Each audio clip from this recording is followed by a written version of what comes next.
Selamat datang di channel Investor Profit. Apa kalian tahu kalau mayoritas dari aset EKAD berupa kas dan beberapa produk investasi, seperti deposito, obligasi, maupun saham? Oke, di video kali ini kita akan membahasnya. Tapi disclaimer dulu, video ini bukan untuk ajakan jual maupun beli suatu saham, dan data yang ditampilkan berdasarkan data terbaru pada 13 Oktober 2025. Oke, yang pertama mari kita kenalan dulu dengan PT Eka Dharma International Tbk. EKAD merupakan salah satu perusahaan yang memproduksi dan memasarkan pita perekat, aluminium foil, dan plastik pembungkus, serta produk kertas seperti glue stick dan selotip. Mungkin kalian juga tahu, merek produk yang terkenal dari EKAD adalah Daimaru. Saat ini, EKAD telah memiliki 25 kantor cabang dan 20 stok poin yang tersebar di seluruh Indonesia, serta penjualan online yang sudah ada di 5 platform seperti Tokopedia, Shopee, Lazada, Blibli, dan TikTok. EKAD didirikan pada tanggal 20 November 1981, yang berarti lebih dari 43 tahun yang lalu, dengan nama PT Eka Dharma Widya Grafika. Kemudian berganti nama menjadi PT Eka Dharma International Tbk pada tahun 2006. EKAD melakukan IPO pada tahun 1990, dan saat ini memiliki market cap sebesar 628 miliar. Kemudian mengenai pemegang saham mayoritas atau pengendali EKAD adalah PT Eka Dharma Inti Perkasa, dengan kepemilikan sebesar 82,24%. Perusahaan tersebut dimiliki oleh Bapak Judi Wijaja Leonardi dengan kepemilikan sebesar 92%. Beliau saat ini juga menjabat sebagai Presiden Direktur di EKAD.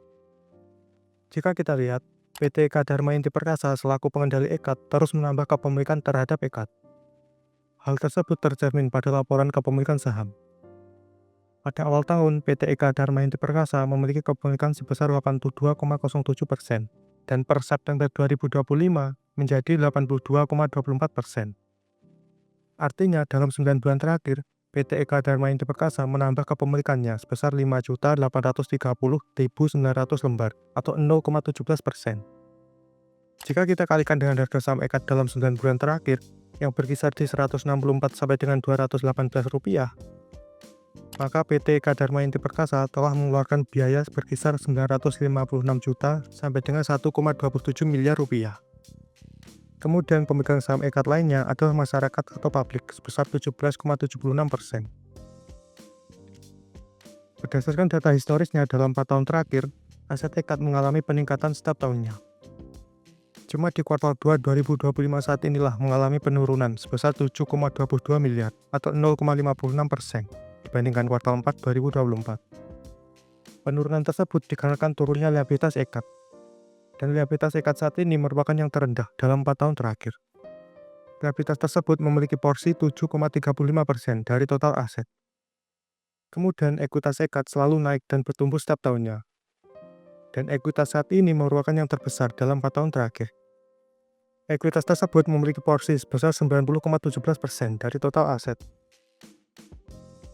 Jika kita lihat komposisi dari aset EKAD tersebut yang sebesar 1,28 triliun, mayoritasnya sebesar 475 miliar atau 36,92% adalah aset tetap.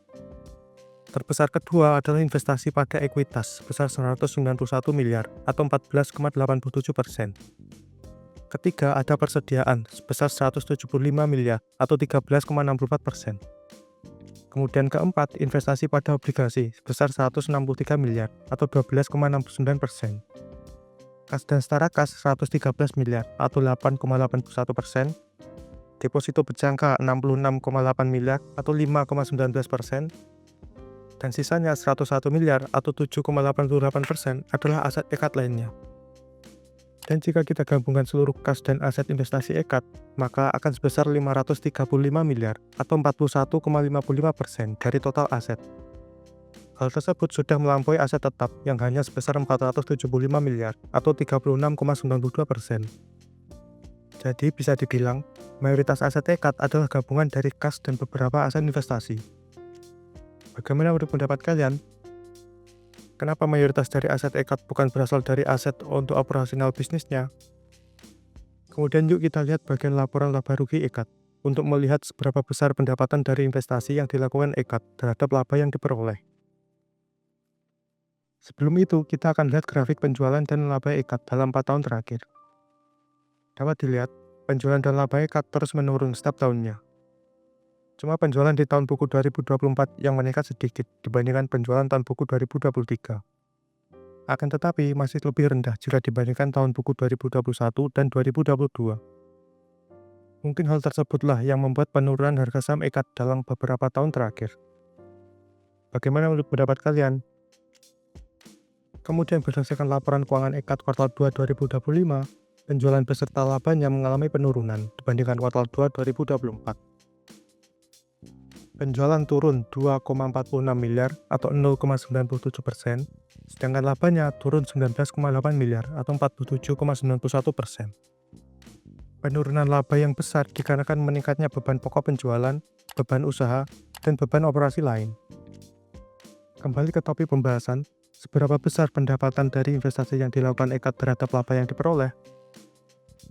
Dapat dilihat, pendapatan keuangan EKAD sebesar 7,75 miliar. Jika kita kurangi dengan biaya keuangan yang sebesar 861 juta, maka hasilnya sejumlah 6,89 miliar.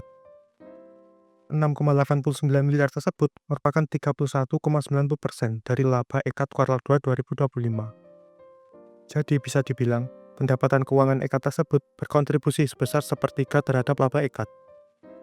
Tapi hasil tersebut hanya dari pos pendapatan keuangan saja. Ada pos lain yang bisa menjadi pertimbangan lagi. Contohnya pos pendapatan atau beban operasi lain.